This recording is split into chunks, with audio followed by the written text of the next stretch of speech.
അപ്പം ഞാൻ ഇപ്പം ഇങ്ങോട്ട് നടന്നു വരുമായിരുന്നു അമ്മച്ചി. ഇങ്ങോട്ട് പ്ലെയിനെ വരുമ്പോൾ അച്ഛൻ വന്ന് പ്രാർത്ഥിക്കണ്ട. എന്താ? അങ്ങോട്ട് പ്ലെയിനെ പോകുമ്പോൾ ഇതാ നമ്മുടെ എല്ലാം കയ്യിലിരിപ്പ്. പക്ഷേ ഇയ്യോബ് എങ്ങനെയായിരുന്നു? അങ്ങനെ ഇയ്യോബ് എല്ലായ്പ്പോഴും ചെയ്തു വന്നു. ഇയ്യോബിൻ്റെ തലമുറ അനുഗ്രഹിക്കപ്പെട്ടതായിരുന്നു. നമ്മുടെ തലമുറയെക്കുറിച്ച് ഒരു വേവലാതിയും നമുക്ക് വേണ്ട. എങ്ങനെ ചെയ്താൽ? പ്രാർത്ഥിച്ചാൽ. മുമ്പത്തെ പാട്ട് എന്തൊരു അടിപൊളി പാട്ടാണ് അല്ലേ? ഓർക്കുന്നില്ലേ? എല്ലാം ഏത് തലമുറ അനുഗ്രഹിക്കപ്പെടും? എപ്പോൾ? പ്രാർത്ഥിച്ചാൽ. ഇയ്യോബ് നമ്മളെ പഠിപ്പിക്കുന്ന പാഠമാണ്. ഇയ്യോബിൻ്റെ മക്കൾ ഒരുമിച്ച് ഭക്ഷണം കഴിക്കും. ഞാൻ എൻ്റെ എല്ലാ ഇടവുകളിലും ഞാൻ ചെയ്യുന്ന ഒരു പരിപാടി, കഴിയുന്നിടത്തോളം ശാപ്പാടുകൾ വെപ്പിക്കും പള്ളിയിൽ.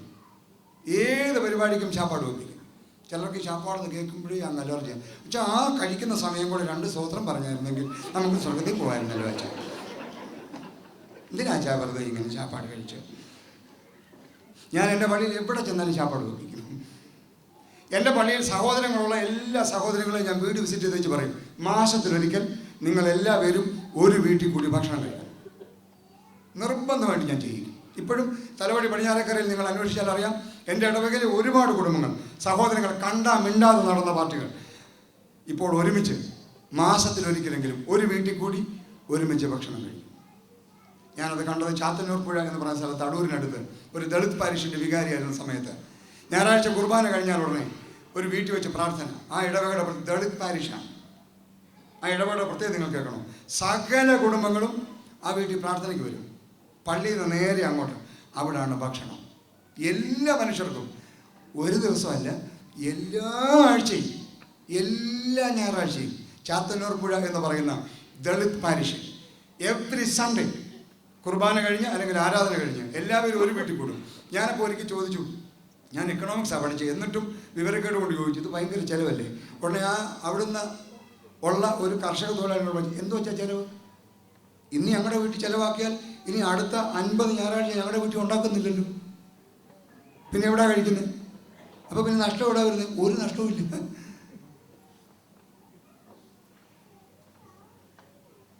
ശരിയാസനത്തിൽ പ്രാർത്ഥന ഈ പ്രാവശ്യം വേണ്ട വെച്ചാൽ അത് മോള് പിന്നെ അവിടുന്ന് അങ്ങോട്ട് പോകാന്ന് വെച്ചാൽ 3 രൂപയുടെ ഒരു ഉഴുന്നോട, അത് ലാഭിക്കണം, ഇത്രേ ഉള്ളൂ.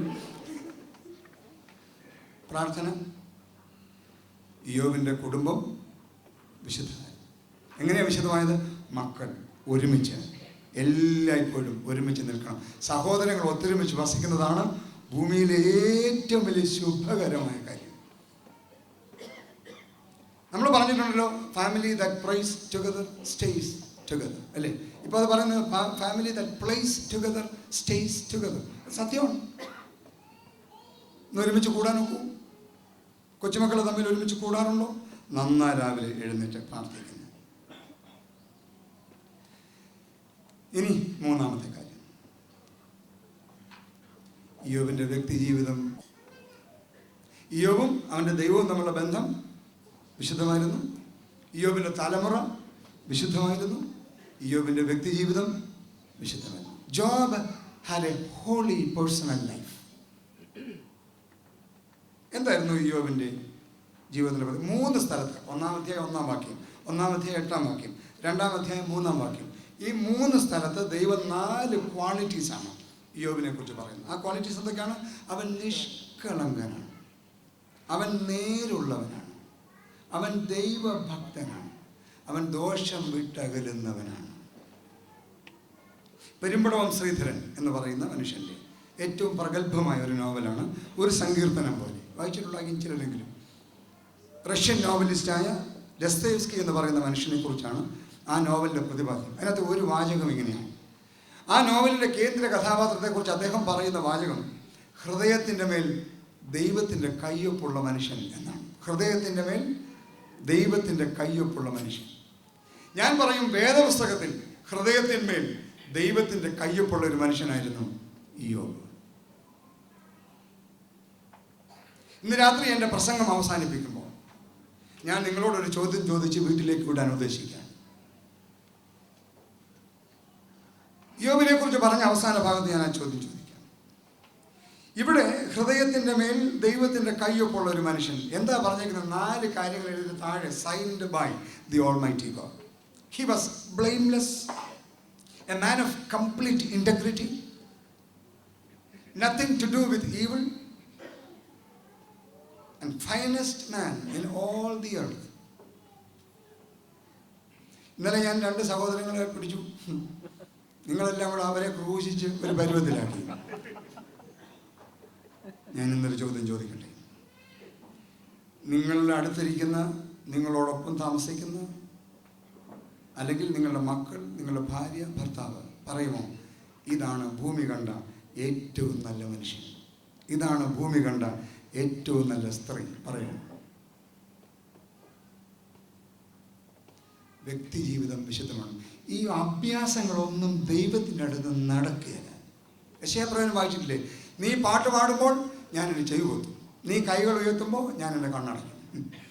നമ്മൾ വിചാരിക്കുന്നത് നമ്മളിത് പാടിയ ഉടനെ ദൈവം ചെയ്ത് കേൾക്കുമെന്ന്. ദൈവം റെസ്റ്റ്ലെസ് ആക്കുമ്പോൾ നമ്മുടെ പാട്ട് കേൾക്കുമ്പോൾ എന്താ കാര്യം എന്നറിയോ? ഇന്നലെ ഞാൻ പറഞ്ഞ പോലെ എന്ത് യോഗ്യത ഉണ്ടായിട്ടാണ് പാടുന്നത്? നമുക്ക് യോബിനെ നോക്കാം. യോബിന് നല്ല കൂട്ടുകാരുണ്ട്. 2-ാം അധ്യായം 11 വാക്യം. എന്ത് പറ്റി? യോബിൻ്റെ സ്കിൻ അലർജി വന്നു കഴിഞ്ഞ് യോബിനെ വീട്ടിൽ നിന്ന് പുറത്താക്കിയപ്പോൾ അവൻ്റെ 3 സ്നേഹിതന്മാർ വന്നിട്ട് എന്നാ ചെയ്തു? യോബിൻ്റെ സ്നേഹിതന്മാരെന്ന് എന്തോ ചെയ്തു?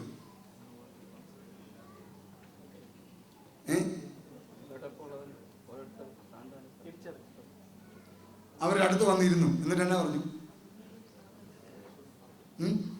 ഒന്നും പറഞ്ഞില്ല. അത് നിങ്ങൾ വേദപുസ്തകം വായിച്ചിട്ടില്ല. തിരുമേനി നിങ്ങളെ എങ്ങനെയോ അണ്ടർ എസ്റ്റിമേറ്റ് ചെയ്തതാണ്. ഒരക്ഷരം മിണ്ടാതെ 7 ദിവസം അവിടെ ഇരുന്നു. എന്ത് ചെയ്യായിരുന്നവർ? അവൻ്റെ പെയിൻ അവർ മനസ്സിലാക്കുമായിരുന്നു. അവിടെ വന്നിരുന്നു.